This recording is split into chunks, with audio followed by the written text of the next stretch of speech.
La fonction de maire est de loin celle que préfèrent les Français. 60% d'opinion favorable. En Provence verte, vous allez le voir, les habitants partagent ce même avis. La tome de chèvre, elle vous a pas plu? Non mais on a assez là. Ça va. C'est important parce c'est l'élu de proximité qui gère notre vie de tous les jours. Par exemple, le marché. C'est aussi le plus compliqué à élire. C'est quand même une mission relativement importante et avec pas mal de difficultés pour les maires pour pouvoir exercer un mandat correct. Prenons la direction de Corrence. Dans ce petit village de 900 âmes, un maire a marqué le territoire. Michael Latz. Il est resté près de 25 ans au poste de premier édile. Retour sur son parcours dans la cave viticole de sa famille. Bonjour Monsieur Latz, merci de m'accueillir. Nous sommes ici sur vos terres que vos parents ont foulées dans les années 60. Pourquoi Corrence? Mes parents étaient des juifs allemands, d'origine juive allemande, qui ont quitté l'Allemagne avant la Shoah. Et le hasard des migrations à travers le monde ont fait qu'ils sont arrivés au Congo et au Rwanda. Je suis né là-bas, moi. Et 10 ans après ma naissance, il y a eu l'indépendance et mes parents ne savaient pas où aller. Ils étaient complètement perdus. Et nous sommes arrivés à Corrence en 61 par le pur hasard de l'histoire. J'ai toujours été passionné par la chose publique, même si j'ai fait toute ma carrière dans le privé, mais la chose publique, le don de soi à autrui. Et donc, très très vite, je me suis intéressé à la vie communale, participé à des associations.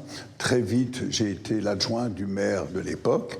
Et au bout de 2 mandats avec lui, je me suis présenté comme maire en 95 et je suis devenu maire dans ce village qui était devenu mon village, puisque j'ai commencé à l'école primaire ici, avec une équipe de gens avec qui j'avais grandi.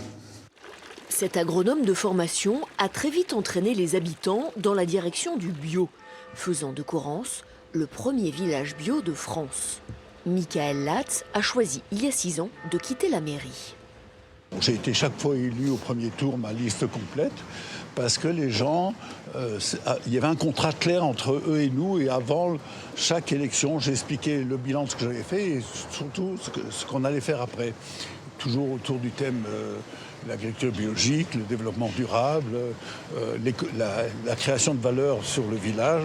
Bon, il y avait des thèmes forts, mais qui étaient récurrents, la culture. Et tout ça, à partir du moment où le contrat est clair avec les gens, eh bien, les gens sont contents de vous voir revenir. Mais je voulais à tout prix qu'il y ait une équipe de jeunes qui me suivent. Nous voici arrivés devant la mairie. C'est sûr, vous n'y retournez pas. Non, je n'y retournerai pas. C'est sûr, je pense que 38 ans au service d'une population, c'est bien. Chaque chose a son temps. 38 ans au service de la chose publique et une intime conviction. Je crois beaucoup que les élus doivent faire participer la population, à travers différents canaux, à la réflexion de l'action communale, leur demander leur avis. Il faut que le contrat soit clair. Les élus sont là pour décider. Mais ce n'est pas parce qu'ils sont là pour décider qu'ils ne doivent pas écouter les gens, qu'ils doivent être autistes et pas entendre les gens autour d'eux. Il faut faire parler les gens. Les gens sont d'une richesse insoupçonnée. Et les élus n'ont pas la vérité, eux, tout seuls. C'est ici que se termine notre série de reportages en Provence verte. Un dernier chiffre pour conclure. Lors des précédentes élections municipales, sur ce territoire, pour les communes de plus de 5000 personnes, 55% des citoyens se sont abstenus.